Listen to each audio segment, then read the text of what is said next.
Hey everyone, I'm Konstantinos and this is Konstantinos Tech.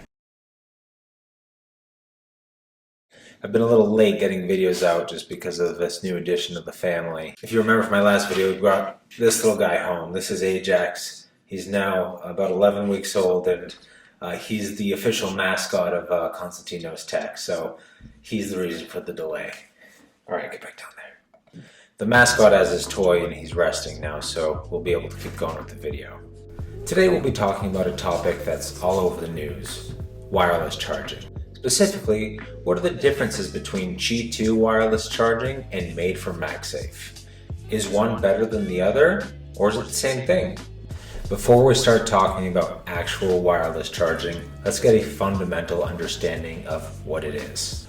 It's not exactly the newest invention. In fact, it was created back in 1894 when Nikola Tesla was trying to create a magnetic field between two circuits.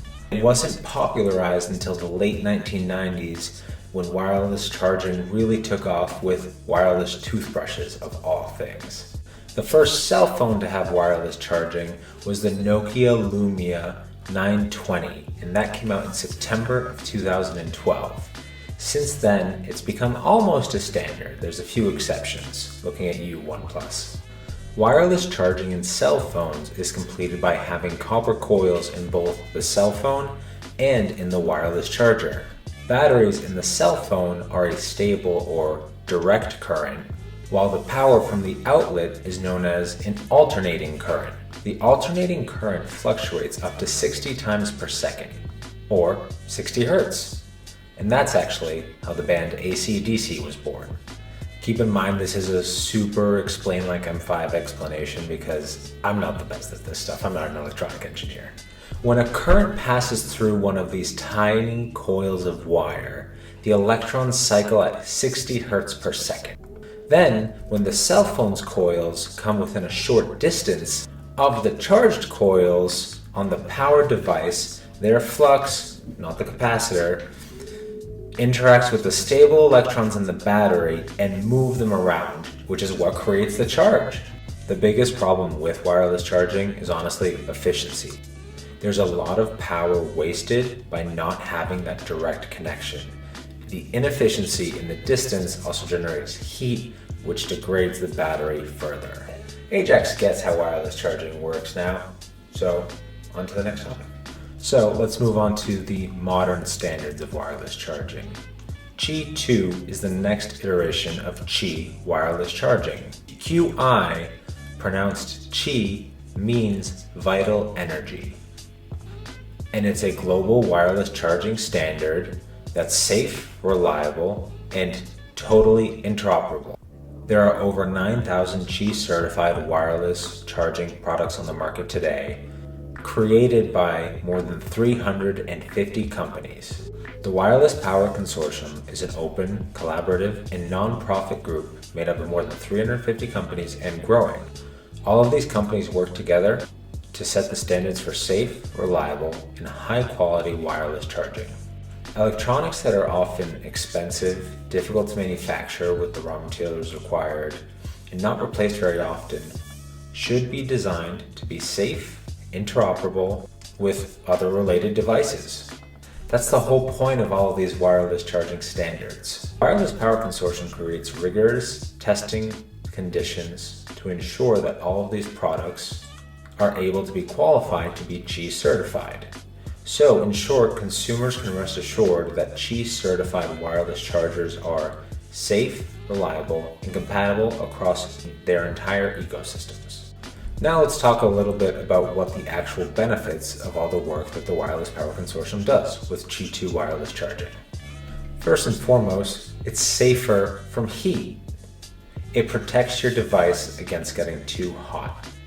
Like I've said in my other videos, heat is the enemy to batteries, and a protection from that is really important. Next on the list is not one that's brand new, but it is important. It's safe to charge over long periods of time. I typically just put my phone on a wireless charger and let it charge overnight. Would I trust a device from a couple years to do that? I don't think so, but nowadays, both the chargers and the cell phones, or whatever device you're using, is typically smart enough to know not to overcharge. Qi2 is also beneficial because it is safe from foreign objects. It is smart enough to detect if there is a small object interfering between the charging coils and the charging pad, as well as the charging coils in the cell phone. If there's anything blocking the wireless access charging point, it will automatically stop charging. One of the biggest benefits, speed. The standard speed was always 5 watts for wireless charging. Now with Qi2, it jumps up to 15 watts. Paired with speed is efficiency. The enhanced communication protocols between the device and the charger allow for higher efficiency. This not only ensures for optimal power transfer, but it also minimizes energy waste, which makes the entire charging process more efficient. This next one is super important as devices have multiple charging functions, and that is adaptability. The charger should be able to intelligently detect what type of device is being charged and change the speed based on that device. For example, a cell phone can go up to 15 watts on Qi2, while a watch may only stay at 5 watts. Yes, I know a wireless charger for a watch looks different than a phone, but the principle is still the same. So those are a couple benefits for Qi2, which is all really good things in the grand scheme of wireless charging. The iPhone 15 and 15 Pro were the first devices to have the standard integrated into their software, but it was also added to the iPhone 13 and 14 with iOS 17.2. Unfortunately, Android's a little late to the game, and there are no Android devices, even with the recent launch of the S24 Ultra, that have the Qi2 wireless standard. Hopefully that'll change in the next releases. We talked a lot about Qi2, now let's switch over to the Made by Apple side with Made for MagSafe. MagSafe was launched with the iPhone 12 back in October of 2020. At its core, MagSafe and Qi2 wireless charging are very similar. They both use copper coils between the charger themselves and the cell phone, and they both can charge up to 15 watts and have some element of fast charging. The way that MagSafe works is by having a circular array of magnets built into the device itself. This creates a very strong but easily detachable bond between the cell phone and the wireless charger. This also creates higher accuracy with the copper coils, which could increase efficiency and charging speed.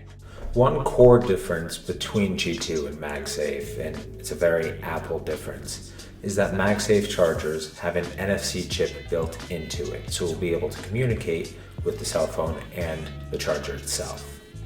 This allows you to remember things like location and settings. So if you have multiple MagSafe chargers and use something like standby mode, you theoretically should be able to have a certain standby setting at one charger and it remember what that is, even if you use other wireless chargers.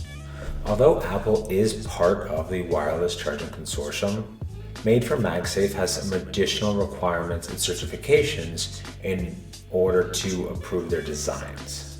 All of their MagSafe chargers have to be approved by Apple. Also, because it's made for and by Apple certifications, they typically have higher fees than Qi2 standards, which then makes the actual chargers more expensive. At the end of the day, the differences are kind of negligible. It doesn't really matter if you're choosing between MagSafe and Qi2. Both of these standards improve the safety of your device and will fuel competition to make more, better devices, which is a very good thing.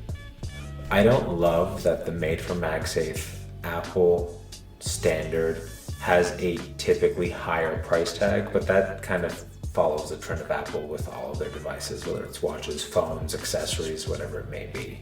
You can look at my previous video. I reviewed the Belkin Boost Charge and I still use it every night. I absolutely love it. And that's the Made for MagSafe one, so I did pay the Apple tax on that one. This is purely anecdotal though. I do not have any data for this, but I feel, and strong emphasis on feel, that ever since switching to wireless charging overnight, my battery has not been as good. I don't know why that is. I just feel like it dies a little bit faster than it did before. My battery health is still at 100%. I'm using the iPhone 15 Pro since launch. It still works great. It's just not as good as when I was charging with a wired charger just a few weeks ago. There's still lots of room for improvement between Qi2 and made for MagSafe devices. And I'm excited to see how the technology grows. I really hope that phones don't go portless because I'll almost always prefer to just plug in rather than charge wirelessly. This has just been an interesting experiment, using a wireless charger full time, that is. This has been Konstantinos with Konstantin Knows Tech. Thanks for tuning in.